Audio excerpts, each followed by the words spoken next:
let's go over the basics of nitric oxide. It is that little hidden hero that no one thinks about because it's so quick in the body. It's there and then it's gone before you can even see it. Um, and it's hard to grasp for the layman. No, that's right.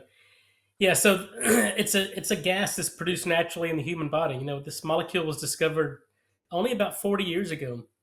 So it's still relatively new in the medical and scientific literature. But over the past 40 years, we've certainly learned a lot about nitric oxide. It's produced in the lining of the blood vessels. As you mentioned, once it's produced, it's gone in less than a second. But I like to tell people it's like the first domino that falls because it's a cell signaling molecule and then allows for everything downstream of that to take place. But without nitric oxide, you don't get the that first domino effect because it's nitric oxide that leads to smooth muscle relaxation, vasodilation, prevents inflammation in the lining of the blood vessel, which is what eventually causes plaque deposition, plaque instability, and plaque rupture, which today still remains the number one killer of men and women worldwide in cardiovascular disease.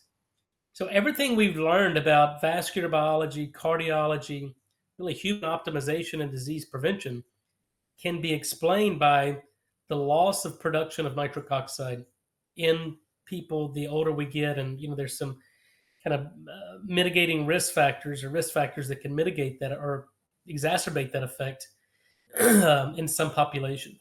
So the things you mentioned early on, I mean, to me, it's no wonder we're such a sick population because the food we eat is nutrient depleted. The food we eat is sprayed with chemicals.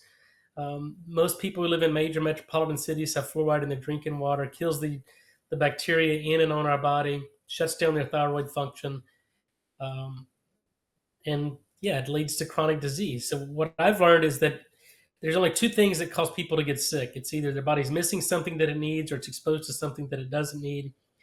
Leads to a downregulation of nitric oxide production, and that leads to increased inflammation, oxidative stress, and immune dysfunction. And those are the hallmarks of every single chronic disease.